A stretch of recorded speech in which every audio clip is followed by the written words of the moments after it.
आपका दिन मंगलमय हो। शुरुआत करते हैं सोमवार व्रत की कथा से। तो भक्तों, हम इस वीडियो में आपको सुनाएंगे सोमवार व्रत की संपूर्ण व्रत कथा। आपसे अनुरोध है, कथा का संपूर्ण अनुसरण करें और महादेव की असीम कृपा प्राप्त करें। कहा जाता है कि महादेव की कृपा से ही समस्त संसार का पालन पोषण चल रहा है। वह अपने भक्तों को सदा ही सुखी और पुत्रवान रखते हैं।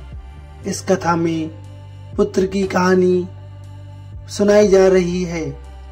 तो आइए श्रद्धा से सच्चे मन से स्मरण करते हैं। एक नगर में एक सेठ रहा करता था।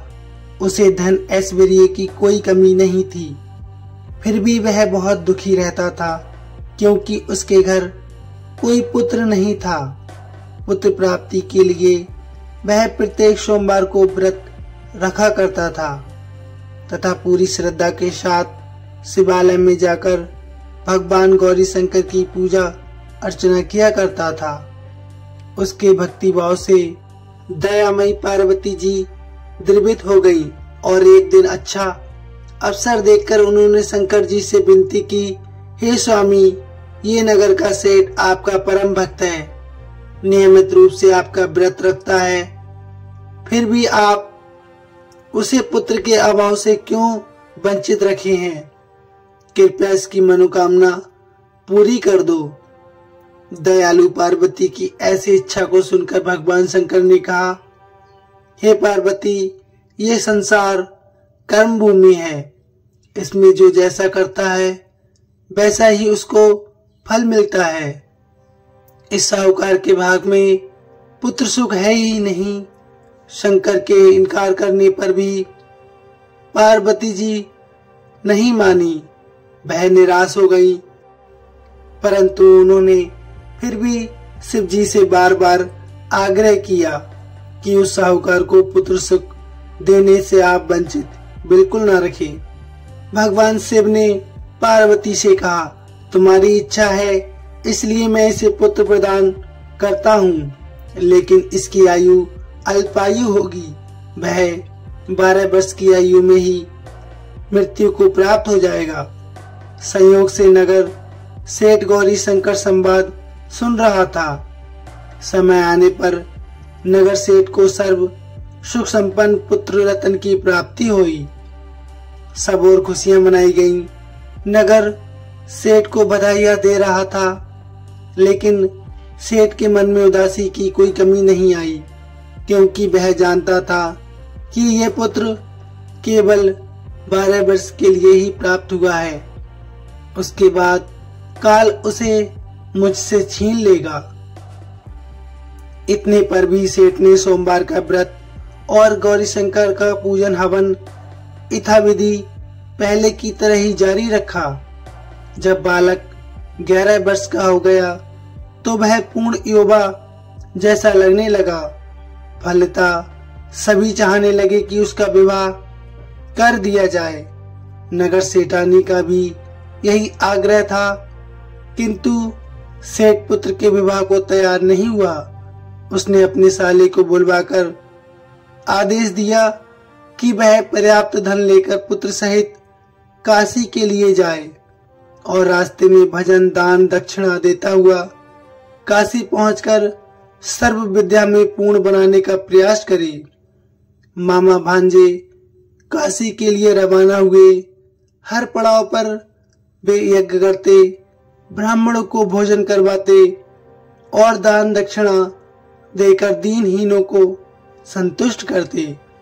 इसी प्रकार वह काशी की ओर बढ़ रहे थे कि एक नगर में उनका पड़ाव पड़ा था और उस दिन उस नगर के राजा की कन्या का विवाह था।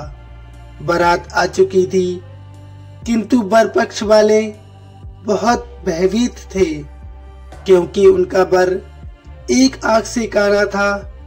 उन्हें एक सुंदर युवक की आवश्यकता थी। गुप्तचरों से राजा को जब सेठ के पुत्र के रूप की गुण की चर्चा का पता लगा तो उन्होंने विवाह के पूरा होने तक लड़का यदि दूल्हा बना रहेगा तो वह उन दोनों को बहुत सारा धन देंगे, उनका एहसान भी मानेंगे। नगर सेठ का लड़का इस बात के लिए राजी हो गया।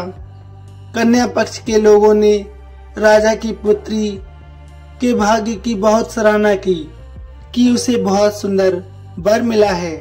जब सेठ का पुत्र विदा होने लगा तो उसने राजा की पुत्री की चुनरी पर लिख दिया कि तुम्हारा विवाह मेरे साथ हुआ है। मैं राजा का लड़का नहीं, एक नगर का सेठ का पुत्र हूँ और विद्या अध्ययन के लिए काशी जा रहा हूँ। राजा का लड़का तो काना है।